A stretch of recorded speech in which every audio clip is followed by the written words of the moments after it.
खुलुमबाय जोंनि बर' हारिनि गासिबो रायजो राजाफोरखौ नोंथांमोनखौ जोंनि PM सिदाब चेनेलाव बरायनाय थाबाय। दिनै आं मिस्टार राजु नार्जारिनि अफिसाव फैनानै सारजों आं माखासे मोगा-मोगि बाथ्रा सावरायदों एबाउट मिस्टार प्रिथिभराज नारायण देबनेस। बिथाङा गोबां इउपिपिएल पार्टिनि सोमोन्दै खामानि मावदोंमोन सिगाङाव आरो लोगोसे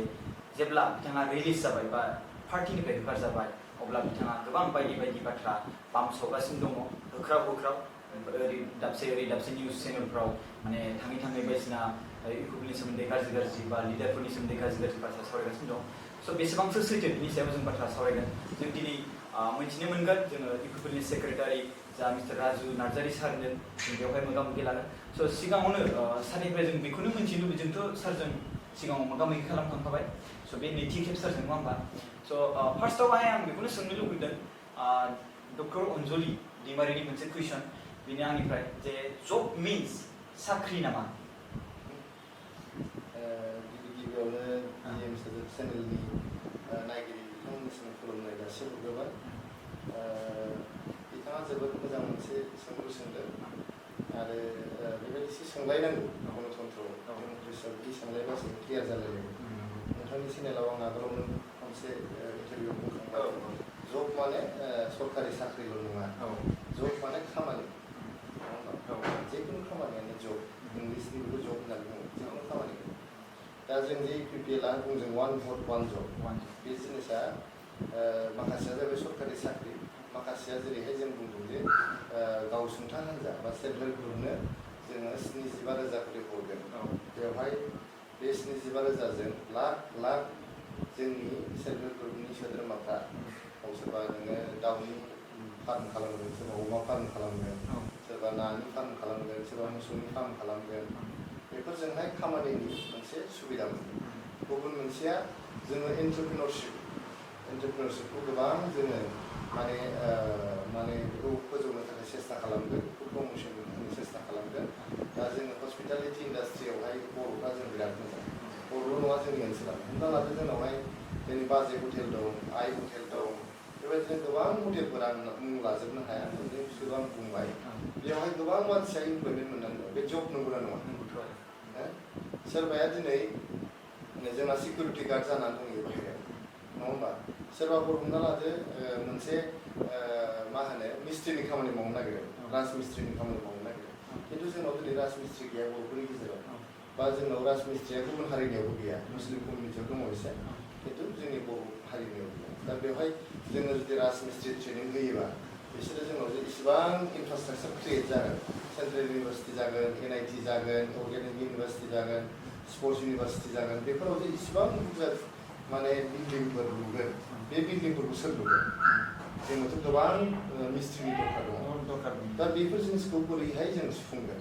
दा जोंनि बे बेखार जानानै थानाय लाइमोनफोर जायफोर कलेज फरायनाय गारबाय, सोरबा मेट्रिक फेल जानानै थाबाय, सोरबा स्कुल नागारनानै दङ, हाबा जाबाय, बेफोर मानसिफोरखौ जोङो मोजाङै प्रपार ट्रेनिं होनानै मोनसे इन्टारप्राइज सालायनो बा गावनि आखाइनि हाबाजों गावनो थांनानै थानायनि मोनसे सुबिदा खालामना होगोन। बेखायसो जोङो वान भट वान जब होननानै बुङो। आरो जबनि मिनिङा बेसिक, बे आब' अनजलि बुंनाय बायदि बेबायदि माने बेखौ नङा। बिथाङा बुजियो, गोरों मानसि, खिन्थु दा पलिटिक्सआव हाबबाय नालाय हयथ' गुबुन मोनसे मिनिं बेखौनो बिथाङा सेस्था खालामगोन। बेथ' हेंथा हान्जायाव थाबाय नालाय बेखौ बुंखागोन, जों बेखौ गाज्रि मोना। अके सार, बिथाङा बुंदों मोनसे प्रग्रामावहाय जे गावनि न'आवहाय 200 भट दं होननानै, बिनि सायावहाय माबाफोर बिथाङा 200 भटखौ लानानै देरहागोन नामा बेबायदि बाथ्रा कुइसन ओंखारदों आरो रायजो राजानिफ्राय जे ओरैबायदि बाथ्रा बुंदों कि 200 भट दङब्ला बे 200 भटजोंनो बिथाङा इउपिपिएल हान्जाखौ देरहाहोनो हासिगोन नामा? बिथाङा बेखौ बुंनाया सासे गोरों मानसिनि माबा जायाखै, बाथ्रा जायाखै। बयनिबो न'खराव भट थायो, सोरनावबा 200 थागोन, सोरनावबा 100 थागोन, सोरनावबा 50 थागोन, आंनि न'खरावबो दं, नोंनि न'खरावबो दं, बयनावबो थागोन नङा होमबा भटआ?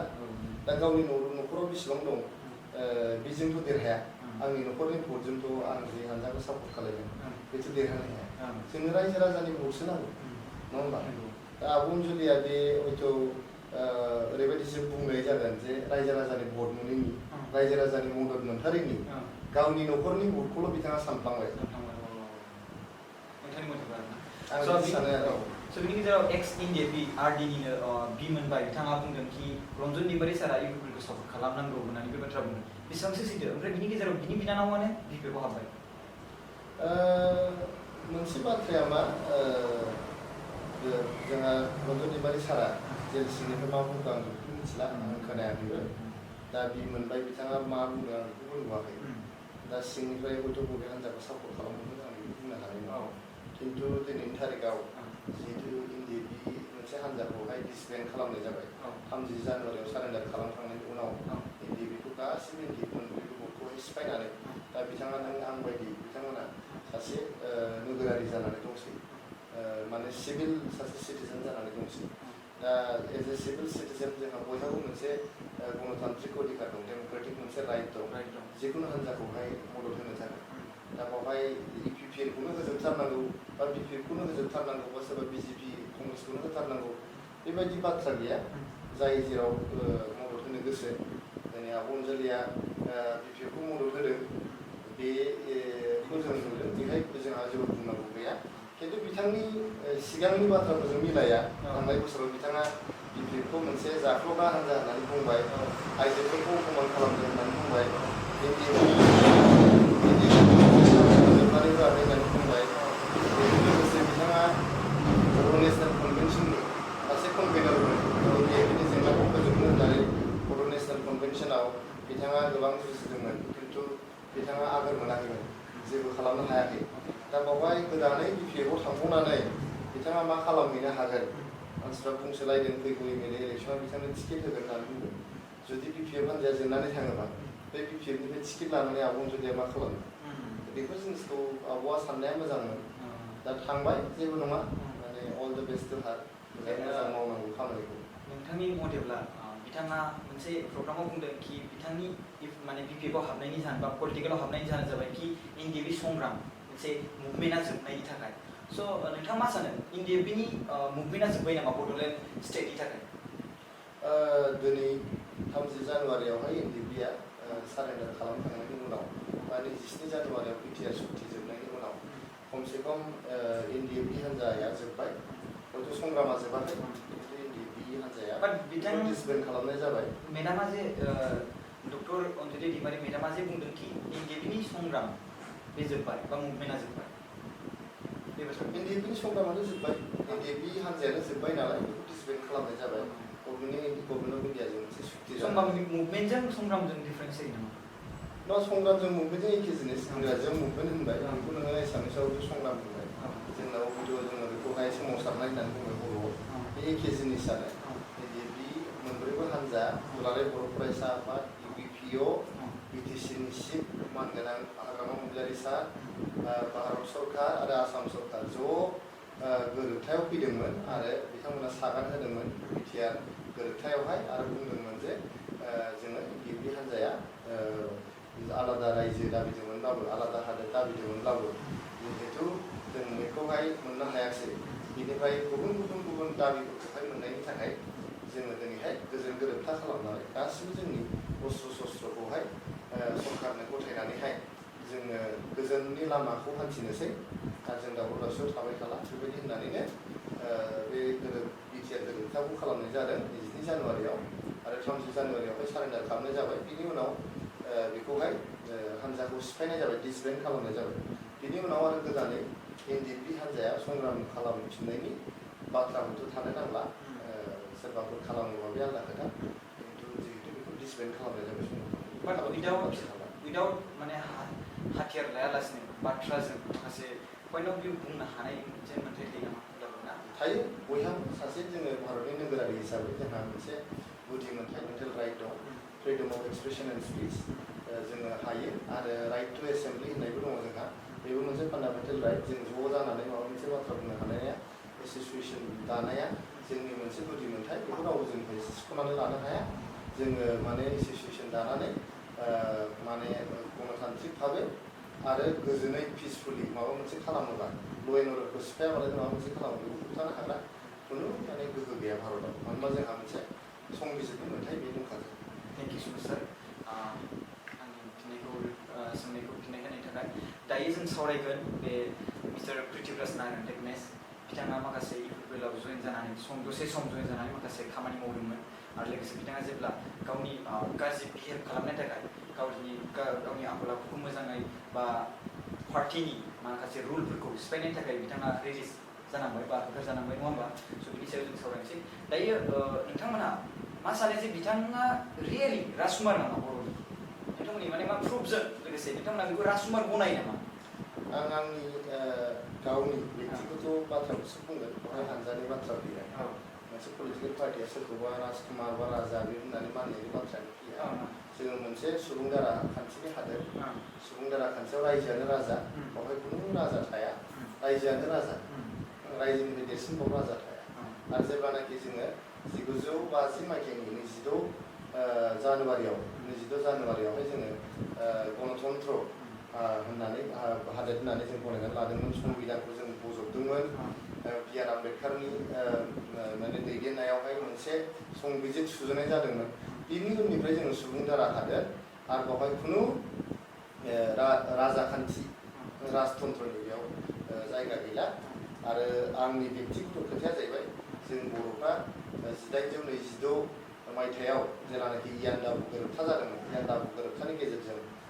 माने जोंनि गबिन्द चन्द्रआ राजा इरागदावा माने मा होनो डक्ट्रिन्स अफ लेफ्सनि गेजेरजों जोंनि जे रायजो दंमोन जोंनि बे काछार रायजो बे रायजोआ माने ब्रिटिशनि आखायाव थांदोंमोन बिनि उननिफ्राय जोंहा रायजोबो गैया आरो राजाबो गैया गथिखे राजा गैया नालाय राजखुंगुर थानायनि खुनु सोंलुआनो फैया दा मोनसे खोथाया बेनोखि जुदि बिथाङा राजकुमार मोनब्ला अब्ला बिनि बिफायाथ' राजा जानांगौमोन आं बेखौ बुंनो थांला बेखौ सोर राजखुंगुर खालामदों बा बिथांनि बिफाया राजा नंगौना नङामोन बेफोर जिनिसखौ आं इसेबां जारिमिननि माने फरायसाबो नङा दा जेसेबां मिथियो आं एफा एनैबो फरायदों आंनि फरायनाया आलादा लाइनावसो बिथांखौ सोर राजकुमार टाइटेल बेखौथ' नोंथांमोना नुदों माखासे जोंनि BPFनि दैदेनगिरिफ्रानो जोंनि माने बड'लेण्ड इउनिभारसिटियाव आं माने पेपाराव निउसावसो नुदों BPFनि माखासे दैदेनगिरिफोरा बिथांखौ लांनानै राजकुमार बानायहैदों दा मानि थाखाय बानायदोंमोन बानायाखै बिथांमोनासो फिननो हागोन आंथ' पेपारावसो फरायनो मोनदों दा आंनि मथेबा जोंनाव जिहेतु बर' राजायानो गैया बर' रायजोआनो गैया बाव बर' राजखुंगुर थानायनि खुनु बाथ्रायानो गैया स' मिस्टार प्रिथिब्राज नारायण देबनाथआ जेब्ला इउपिपिएलआव थादोंमोन अब्ला BPFनि प्रेसिडेन्ट फर्मार CEM बा माने चिफ अफ BTAD मिस्टार हाग्रामा महिलारिखौ गोबां एक्सप'ज खालामदोंमोन नङा होमबा गोबां एक्सप'ज खालामदोंमोन दायो जेब्ला इउपिपिएलनिफ्राय रिलिज जाबाय बा होखारजाबाय बिनि उनाव दायो इउपिपिएलखौ एक्सप'ज खालामनो थाखाय नाजागासिनो दङ ओरैबा निउस चेनेलाव बैबायदि माने ओरैबा माने निउस चेनेलाव खारदिंगासिनो दङ बिनि सायाव नोंथाङा मा माने बाथ्रा बुंनो जोंनि इउपिपिएलनि दैदेनगिरिफोरखौ एक्सप'ज खालामनो हानाय बेहा जेबो गोहो गैया बा एक्सप'ज खालामनांगौ जेबो गैया जोङो पाब्लिक मानसि पाब्लिकनि थाखाय खामानि मावो जोंनि लाइफआव पाब्लिक जोंनाव मा दं मा गैया गासिबो पाब्लिक बेखौ रायजो राजाया नुखाजोबनाय दोनखोमानांगौ जेबो गैया जोंनि दैदेनगिरि मानगोनां प्रमद बर' सार बिथांनि जिउआ थांनाय अलमस्ट 20 बोसोर बिथाङा पाब्लिक लाइफ थाबोदों रावबो आसि थुनानै जेबो बुंफेरनो हायाखै दिनै राजखान्थिनि थाखाय बिथांखौ माबा माबि बुंनो नागिरदों खिन्थु बे राजखान्थि माने गेलेनो थाखायसो बुंनाय जादों खिन्थु बिथांमोनाबो गोसो सिङाव मिथियो जे बिथाङा सासे सैथो दैदेनगिरि बिथाङा मोजां आखल आखुनि मानसि बिथाङा मोनसे गरिब न'खरनिफ्राय फैनानै बर' हारिखौ बा बे ओनसोलखौ बिथाङा दैदेनदों आरो बिथांनि दैदेननाया जारिमिनाव सनानि हांखोजों लिरजानानै थागोन अरायबो मानसिफ्रा मा बुङो बुङा खिन्थु जायफोर समाजनि मोजां सानग्रा जायफोर गोरों गोरा मानसिफोर बिथांमोना बिथांनि दैदेननायखौ मालाबाबो सोंलु दैखांबोआखै आरो आं बुंनाया बिथाङा इयुनाव मा जागोन बेखौ आं बुंनो थाङा खिन्थु थांनाय समनि बिथांनि दैदेननाया सनानि हांखोजों लिरजाना थागोन बे हले नंगुबै स' बिथाङा बुंबावदों मोनसे माखासे निउस चेनेलफ्राव जे एलियन्स पार्टि माने गुबुन मोनसे पार्टि माने बर'नि थाखाय जे मिस्टार हिरा सरनिया सारजों माने माखासे प्रप'जेल लाना थांदोंमोन जाहैदों बिथां मिस्टार प्रिथिब्राज नारायण देबनाथ लोगोसे बेजों थांफादोंमोन बिफेरेंगा सार बेसेबां सैथो बियो जोबोद मिनिथाव बाथ्रा बियो जोबोद मिनिथाव बिथांमोना मिथिगौ हिरा सरनिया जोंनि बर' हारिनि हेंथायै हाबा मावबाय थादों जोंनि बर' हारिनि हेंथायै बिथाङा बाथ्रा बुंबाय थादों बर' हारिखौ फोजोबस्रांनायनि बिथाङा माने राजखान्थि भाबै फोजोबस्रांनायनि बिथाङा एक्सारसाइस होबाय थादों स' बिथांजों माने आखाइ हमलायनायनि प्रमद बर' बिथाङा जाहैबाय बर' मोनसे आफादखौ बर'नि माहारियारि आफादखौ दैदेनबोनाय मानसि आरो माने माबाया प्रमद बर' बिथाङा सासेल' मानसि जाय हिरा सरैनायानिबो खैसारजों जुजिबोबाय थादों जेब्लायबो जुजिनानै बिथांखौ जेब्लाबो फेजेननो नाजाबोदों बिथाङा हयथ' पलिटिकेलि देरहादों हिरा सरैनाया थांनाय बाराव MP देरहादों खिन्थु बिथाङा सामाजिक भाबै देरहानो हायाखै जेसेबां जोंना प्रमद बर' सारा समाजावहाय गनायथि मोनजादों बा गनायथि होजादों हिरा सरैनाया बेबायदि गनायथि मोनाखै बिथाङा देरहादों थिगैनो खिन्थु खुनु समाजाव थांनानै बिथाङा बेबायदि गनायनो मोनाखै सिं थाखोमा बिथाङा मेल खुंनो गोनां जायो मालाबाबो अपेनलि फैनो हाया क'क्राझाराव फैनानै नोंथांमोनजों खौरांगिरिफोरजों रायलायनोबो बिथाङा साहस गैया खिन्थु जोंनि प्रमद बर' बिथाङा नों जेरावखि लिंलाङा मानो बहा लांनो मुस्लिम गामियाव लांनो ना आदिबासी गामियाव लांनो ना गार' राभा गामियाव लांनो ना बाङालि गामियाव लांनो बबे गामियाव लांनो बिथांखौ लां बबे खनायाव लांनो लां बिथाङा थांगोन रायलायहैगोन आरो बिथाङा जेरावखि थाङा मानो सुबुंनि माने बाना सोमजियो बिथांखौ बिराद अनो मोजां मोनो रायजो राजाया दा बेखायनो दिनै बिथांनि माने पपुलारिटिखौ नुनानै बयबो गिख्रंदों नोंथांमोना पृथ्वीराजखौल' नङा दिनैहाय आं खोनादों आब' अनजलियाबो बुंदों जे हाग्रामाजों एलायन्स खालामनो नागिरदोंमोन जाय हानजाया जेब्लाबो हाग्रामाजों जुजिबोदों हाग्रामाजों एलायन्स खालामनायनि मा बाथ्रा आरो सप्ता मोनसे सिगां माने बिजेपिजों EPPजों एलायन्स दं होननानैबो बुंदोंमोन जेराव दिनैबो BPFआ बिजेपिजों एलायन्स साथाम मन्त्रि दं सन्दन ब्रह्म प्रमिला रानी ब्रह्म रिहन दैमारी साथाम मन्त्रि BJP आरो BPF AGPनि एलायन्स बिथांमोना 37टा मासियावल' बादायदों BPFआ आरो मोनथामखौ BJPनो हगारदों बेवहाय BPFजों माने UPPLजों BJPजों एलायन्स दं होननानै बुंनाया बियो माने जोबोद मिनिथाव बाथ्रा जादों आरो जेनेबा हिरा सरैनाजों एलायन्स खालामनो नागिरदों होनना बुंलायबाय आरो गाबोनथ' बिथांमोना कंग्रेसजोंबो बुंगोन AIUDFजोंबो बुंगोन माने राजखान्थिनि बे हांथाखौ बारनो थाखाय जिखुनु बाथ्राखौनो बिथांमोना बुंगासिनो दं खिन्थु बिथांमोना रायजो राजाजों मिनिजानायनिसो फाव जागासिनो दं नंथारै बाथ्राफोरखौ बुंनानै नोंथांनि मथेब्ला BSS बर' साहित्य सभा बा बर' थुनलाइ आफादा बिफोरनि सापर्टेड ना BPFनि सापर्टेड जोङो बर' थुनलाइ आफादखौहाय राजखान्थियावहाय बोनानै लाबोनो नाङा बे मोनसे बिराद गोथार मोनसे आफाद 1952 मायथाइनि 16 नभेम्बराव बेखौ दाजानाय जादोंमोन बिथांमोना गोबां माने बावसोमनायनि गेजेरजों बर' थुनलाइ आफादा जोंनि माने बर' मिडियामखौ गायसननो हादोंमोन आं सासे बर' मिडियामनि फरायसा 1963 मायथाइयाव गुदि फरायसालियाव गायसनदों बेनिफ्राय लासै लासै दिनै मुलुगसोलोंसालिसिम थांदों बर' राव बर' हारिमु बर' थुनलाइ बेखौ फोथांनाय फेहेरनाय फोजौनायाव बर' थुनलाइ आफादा गोबां बिहोमा दङ बेखौ जोङो राजखान्थिनि बे माने बोलायनायाव बेखौ लाबोनो नाङा नाथाय मोनसे बाथ्राया नंगौ आं आफादखौ बुङा बर' थुनलाइ आफादखौ बुङा आङो खिन्थु दिनै जाय दैदेनगिरिफोर बर' थुनलाइ आफादाव दङ बिथांमोननि जे माखासे आखल आखु बिथांमोननि माखासे बिबुंथि बेयाव माखासे दिनै सन्देह सिखारदों रायजो राजाफ्रा एसे फोथायनाय मोनै जादों फोथायनो गोब्राब जादों बिथांमोनखौ ओंखायनो आं खावलायदों बिथांमोना जाहाथे गेजेरनि जानानै थायो बिथांमोना थुनलाइ सोरजिनायाव गोसो होयो थुनलाइ सोरजिनायखौ माने बयखौबो जाहाथे थुलुंगा होयो बयबो थुनलाइ सिबियारि बा थुनलाइ मोजां मोनग्रा मानसिफोरखौहाय लानानै ग्रोम ग्रोमै हाबा मावलाङो बर' थुनलाइया मुलुग दरबाराव मोनसे मान गोनां मोनसे थुनलाइ होननानै माने बजब जायो बेनि थाखाय बिथांमोना हाबा मावनांगौ बेखौ नागारनानै नैबे राजखान्थिनि बेले बेजेयाव बिथांमोना जुदि हाबोब्ला जारिमिना बिथांमोनखौ निमाहा होनाय नङा बेखायनो आं बिथांमोनखौ गुरैयै एकदम खावलायहरनो लुबैदों बिथांमोना जाहाथे बेनिफ्राय गोजानाव थायो आरो आं सानो बिथांमोना गोजानावनो थागोन बिथांमोना माने गोरों गोरा मानसिफोर बिथांमोना सेन्सिबोल मानसिफोर बिथांमोना मिथिगौ मा मावनांगौ मावनाङा खिन्थु आं रायजोफोर दा जे अजद ओंखारबायदों ससियेल मिडियायाव नुबाय बायदों बहाबा BPFनि मेल मिटिं गाहैदों होननानै सावगारिबो ओंखारदों बेफोर जिनिसा बिथांमोननि दैदेननायाव बिथांमोननि लिडारशिपआव एसेबाबो माने जेरै अखाफोरनि गेजेराव गोसोम दागो नाङो बेबायदि माने बर' साहित्य सभाया जुदि अखाफोरबा बिथांमोननि दिनैनि मावनायफ्रा बे अखाफोराव मोनसे दाग फुननाय बायदि जादों होननानै आं सानो बेनि थाखाय बिथांमोना एसे सानै हयै हाबाफोरखौ मावोब्ला बिथांमोननि मान इज्जतआबो थागोन आरो आफादाबो जेब्लायबो जौगालांनो राहा लामा मोनगोन पारफेक्ट माने एग्जाम्पल इउज माने पारफेक्ट इउज खालामनाय आरो थ्र' खालामनाय पारफेक्ट एग्जाम्पल अफ इउज एन्ड थ्र' बे माने सेंट्रेल यूथ डिपिएफनि माने फेसबुक पेजनिफ्राय ओंखारदों जे मिन्स डाइरेक्टलि बुंदों कि मिस्टार प्रिटिभराज नारायण देब मेचखौ इउज खालामदों आरो बेखौ गारदों थ्र' खालामदों स' बिथांमोना गोबां केयारिं खालामदों मिस्टार प्रिटिभराज नारायण देब मेचनि सायावहाय स' नोंथाङा बिनि सायाव मा बुंनो सानो? इउज एन्ड थ्र' होननाय जिनिसा बियो डिपिएफनि हान्जायावसो बियो माने माबायो समायो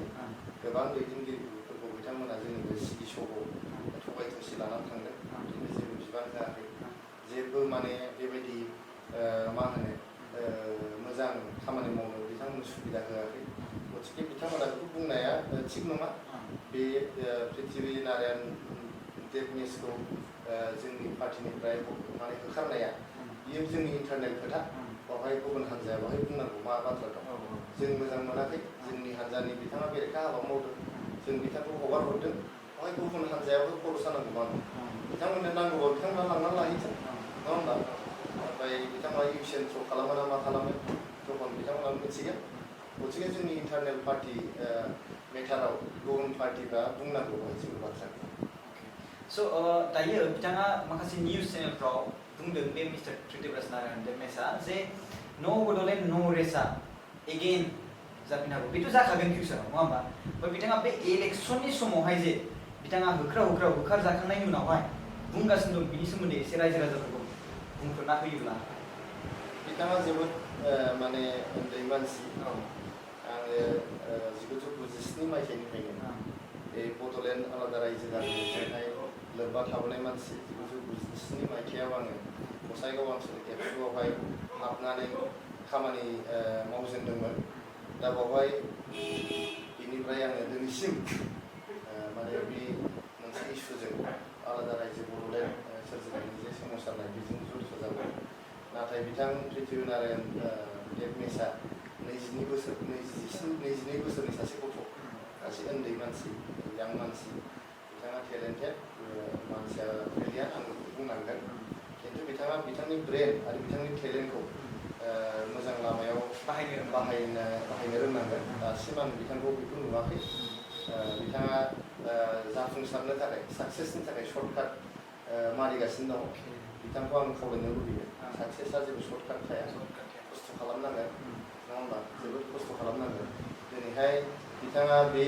सोमावसारनायखौ जागायफिननो बिथाङा सोर माबोरै खालामगोन बेथ' हारसिङैसो मानसि बर' रायजोआथ' बिजों गैया बा थांनाय समफ्राव बियो सान्दुं अखा रेल होबथानायाव जथेफेरदों नामा जथेफेराखै हाइरड जथेनायाव जथेफेरदों नामा जथेफेराखै पुलिस मिलिटारजों बिथाङा होसोजाफेरबाय नामा होसोजाफेराखै मोनसे केस जाफेरबाय नामा जाफेराखै जेल जाफेरबाय नामा बड'लेण्ड आन्दलननि जायाखै गासिबो नागारजोबनानै साख्रि बाख्रि फरायनाय नागारजोबनानै बिथाङा नांथाबदों नामा बड'लेण्ड आन्दलननि थाखाय सासे उन्दै मानसि बेखौ माने बयबो एसे बांद्राय गुरुत्व होयैआनो मोजां आरो बिथाङा नैबेबायदिजोंसो एसे सौग्रावबासो बिथाङा सोलोंगोन दिनै सौग्रावदों जेबो साननांगौ गैया गोबाव सम दंबावो बिथाङा जेब्ला मोजां लामा हमोबा थार लामा हमोबा रायजो राजाया बेखौ मा खालामफिनगोन नङा होमबा निमाहा होनानै गावनि जे जिउ राहा बेखौहाय माने बानायनानै लाफिननो हागोन दा बेवहाय बांद्राय बियो बाज्ल'लाबाय थायोबा साक्सेसनि थाखाय सर्टकाट मारिनो नागिरोबा बे जिनिसा गावनिनो मोनसे खैफोद लेंहरनायसो जागोन होननानै आं सानो आं सासे बिनि सिनियर मानसि जानानै देरसिन मानसि जानानै बे सुबुरुनखौ बिथांनो आं होनो लुबैयो जोबथारनायाव बेखौनो बुंनो सानो कि पिपुल पार्टिया 5 बोसोर रायजो राजानिफ्राय बिथोन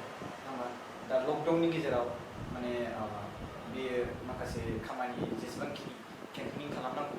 पलिटिकेलनि बेखौ एसेबां मोजाङै गोसो होनानै खालामजोबनो हायाखै बेखौ बयबो मिथिगौ आरो बेनि गेजेरावहाय कमिसननि सोमोन्दै नैबे बाथ्राया सिखारदों कि न' बड'लेण्ड न' रेसआ बिथाङा बुंदों कि विदिन 6 मान्थनि गेजेराव लिरनाय दंखायो जे कमिसन मोनसे दानानै इनक्लुजन आरो एक्सक्लुजन बे मोनसे बाथ्रा सिखारदों आरोना जुदि बे विदिन 6 मान्थनि गेजेराव इनक्लुजन एक्सक्लुजन खालामाखै स' बिनि थाखायनो न' बड'लेण्ड न' रेस जागोन होननानै माने जाफिनगोन होननानै बे बाथ्राखौ बुंदों आरोना बाट बेखौ बयबो मिथिगौ जे COVID-19 थाखायनो माने बे बाथ्राया कमिसना दाजानाय जायाखै आरो इलेक्सन जोब्बासो मोनसे सिट जाफिनगोन नङा होमबा सिखारफिनगोन स' जायनि गेजेराव बिटिएडिनिफ्रायबो माखासे इमप्लयि थागोन बेयाव खामानि मावग्रा माने मा होनो बिदिखौ पार्टि माने सुबुंफोर थागोन जे इनक्लुड जाफागोन बे कमिसनावहाय स्टाफ माने मावथि हान्जाफोर स' बिनि गेजेराव दायो बे इलेक्सनानो जायाखैब्ला नङा होमबा स' बेवहाय बोरैहाय माने बे स्टाफा बोरै ओंखारदों नङा होमबा स' बेनि थाखायनो बावहाय आङो माखासे जिनिसखौ मिथिगौ हिसाबै नोंथांनि सिगाङाव बुंनो लुबैदों नैबे एसेम्ब्लियाव आसाम एसेम्ब्लिनि जे सेसन जागासिनो दं दा बाव माखासे जिनिसा माने बारनांगौनि एकदम फाइनाल डिसिसन जाखाजोब्बायमोन दा माखासे जिनिसा बारबायबो जेरै सेपारेट डाइरेक्टर फर बर' मिडियाम ओमफ्राय बर' रावखौहाय आसामनि अफिसियेल लेंगुवेज बेनिफ्राय बिटिएडिखौ सोलायनानै बिटिआर बे मोनथाम जिनिसा बारबाय बेजों लोगोसे मोनथाम जिनिस दंबावोमोन मोनसेया जाबाय जोंनि बिटिआरनि बायजोआव थानाय बड'लेण्ड बर' कसारि वेलफेयार अट'नमास काउन्सिल होननानै मोनसे काउन्सिल दाजानो गोनांमोन एकदम बिल रेडि जाजोब्बाय फार्स्टआव खालामनांगौ सेकेन्डलि जोंनि बिटिआरआव गोदान गामिखौ सोसननो ओरैहाय माने गहपुरखौ बारलांनानै सिमलुगुरि होननाय मोनसे जायगा दं बेसिम माने बिटिआरखौ माने सोसननो थाखाय गामि सोसननो गासै आं मिथिनायाव 11,142 गोदान गामि ट्राइबेल गामिफोर बर'ल' नङा ट्राइबेल गामिफोर बेफोर माने हाबसननायनि थाखाय गोदान मोनसे कमिसन दानो मेम्बारफ्राबो थिग जाजोबखाबाय आंबो दंखायोमोन जिहेतु सावरायनाय मेम्बारफ्राबो थिग जाखाजोब्बाय दाना आरो उनावहाय इन्डिएपिफोरनि रिहाबिलिटेसन एक्स इन्डिएपिफोरनि रिहाबिलिटेसन आरो बिथांमोननि एगेन्स्ट केसखौ बोखारनाय बे गासै सयथा जि एजेन्डा दंमोन बे नैबे एसेम्ब्लियावनो बारनांगौमोन गासिबो रेडि जाखाजोब्बाय पेपार कागज गासिबो रेडि जोब नाथाय बेखौ बिपिएफ हान्जानि माखासे दैदेनगिरिफोर जेरै बिथां आं मिथिनायाव जेसेबां मिथिया बिथां चन्दन ब्रह्म बिथाङा माने WPT डिपार्टमेन्टनि मिनिस्टार रिमन दैमारि प्रमिला रानी ब्रह्म आरो माखासे दैदेनगिरि दं बिथांमोना बेखौ होबथानो जोबोद नाजादों दासिमबो होबथागासिनो दङ आरो बिथांमोना सनितपुर आरो बिश्वनाथखौ बिटिआरआव सोनो गोसो गैया बिसोरो बिथांमोना नैबे बर' कसारि वेलफेयार अट'नमास काउन्सिलावसो सोनो बिथांमोना नाजादों बेखौ जोबोद नारा नाथा नाजादों बेखौ सनितपुर आरो बिश्वनाथनि रायजो राजाफ्रा मिथिनाया मोजां जे दिनै जाय मानसिफ्रा सा नोंथांमोनखौ मदद होनाय बायदि हाबा मावदों सिं खिन्थु नोंसिनि हेंथायैसो खामानि मावगासिनो नंखाय नंदोंबा नोंथांमोना सेक्रेटारियेटआव थां मिनिस्टारफोरखौ लोगो हमहै सोंहै सोर होबथादों बे बिलफोरखौ दिनै जेराव आसाम गभर्नमेन्टआ बेखौहाय बारहोनो नागिरदों एकर्डनि स्पिरिट मथे बेखौ बे माखासे दैदेनगिरिफ्रा दिनै होबथादों होननानै जोङो एकदम फोथायथाव सुलुंनिफ्राय जों मिथिगासिनो दङ बेयो जोबोद दुखु गोनां मिथिबाय पलिटिक्सआनो गासिबो नङा मिथिबाय जोंनि बर'फ्रा जे राजखान्थि मोनथाय मोननांगौ जोंहा जे मोनसे आलादा न'खर सोरजिनांगौ नङा होमबा बे आलादा न'खर सोरजिनायाव जों जेसेबां मानसिफोर दिनैहाय गासिबो आसाम नाङैनो जों मोनसे राजखान्थि मोनथाय बिटिआर एकर्डनि गेजेरजों होनो हानाय जाबायमोन जेरै जोंनि बिटिआरनि सिङाव जायफोर थागोन बिसोर राजखान्थि मोनथायाथ' थाखाबाय जोंनि सिट्सफ्रा रिजार्भेसन 70%नि सिट बारा सिटआ रिजार्भेसन जागोन होननानै लिरखानाय दं बिटिआर एकर्डआव गथिखे जोंनि राजखान्थि मोनथाया बावहाय रैखाथि मोनखानाय जोंनि हा हु राव थुनलाइ हारिमु जारिमिन बेवहाय ज' माने रैखाथि मोननायनि बाथ्रा आरो जायफोर बिटिआरनि बायजोआव थाबाय बिसोरो बर' कसारि वेलफेयार अट'नमास काउन्सिलाव थानानै बेयाव गावनि बर' मानसिजोंनो खुंजानाय मोनसे गावखुंथाय गोहो मोन्दोंमोन नङा होमबा बे जिनिसखौ होबथानाया जोबोद जारिमिनाव मोनसे गोसोम दागो जानानै थासिगोन आच्छा बिथांमोनहा माने बेखौ प्रुभ खालामनो नागिरदों जे जेनेबा बिटिआरआव जेबो गैया होननायखौ बिथांमोनहा मोनसे प्रुभ होनो नागिरदों जे बिथांमोनहा माने बिश्वनाथ आरो सनितपुरखौ इनक्लुड खालामफानायावहाय माने स्टप खालामदों नालाय स' बेखौ प्रुभ खालामनो नागिरदों जे माने प्रमद बर' सारमोननि जाय एकर्ड खालामनाय बेयाव जेबो गैया बेखौ प्रुभ खालामनो नाजादों बिथांमोना माने बिटिसि इलेक्सननि सिगांनो बे दफाफ्रा मावफुंजायोब्ला बिथांमोना मा जबाब होयो रायजो बेसेबां जे थगायबाय जे बिटिआरआव जेबो गैया होनना दिनै दफा बेखौ मावफुंजागासिनो दङ बे मावफुंजानाय थाङोब्ला दिनै जोंनि दैदेनगिरि मानगोनां बर' सारनि मुङा गोजौआव थांगोन बेखौ आरो बिसोर बेखौ बजबनानै लानो हाया बिसोर गनायनानै लानो हायाखै बेखौ इलेक्सनाव जेनखासिगोनखौ नुहुरनानै बिथाङा मोनसे गिखांनाय फैदों बिथांमोना दा बे जिनिसखौहाय जेरैखि जाया बोरै होबथानानै माने दिनै मानो मावनो हाजाया बिटिआरआव जेबो गैया बिथांमोननो मानो भट होनांगौ बे जिनिसखौ बुंगासिनो दं खिन्थु होबथानो हाया जिहेतु बिथां प्रमद बर' सारजों रायजो राजाया दंफायो बेजों गासिबो मोजां गाहाम सानग्रा आफादफ्रा दंफाजोबो जों बयबो बिथांजों दंफाजोबो गथिखे बेखौ बारा गोबाव होबथानानै दोनबाय थानो हाया बे बिटिआर फोजोबस्रां जाखागोन ट्राइबेल गामिफ्रा हाबनानै जोंनि लखिमपुर जिल्लानि सिमलुगुरि होननाय मोनसे ओनसोल दं बिसिम थांनायनि मोनसे जोंनाव लिस्टआ दंखाजोबो मेपाबो दंखाजोबो बे हाबखागोन हाबनानै जिहेतु बिटिआरआ 6थि फारिलाइजों खुंजानाय मोनसे काउन्सिल बिसोरो गोबां राजखान्थि रांखान्थि समाजखान्थि हारिमु राव थुनलाइनि मोनसे मोनथायखौ मोनगोन जेरैबो बिथिङाव जौगानायनि मोनसे बारहावा सोमजिगोन गतिके दिनैहाय सनितपुर आरो बिश्वनाथखौ माने बड' कसारि वेलफेयार अट'नमास काउन्सिलाव सोहरनायनि बाथ्रायानो फैया बेयो मोनसे स्टेट एक्टजों माने दाजानाय मोनसे काउन्सिल आरो बिटिआरआ 6थि फारिलाइनि सिङाव दाजानाय काउन्सिल बे गोहोआनो गोबांसिन मोनथाया ट्राइबेल मानसिफोरनि मोनथाया गोबां बांसिन जायो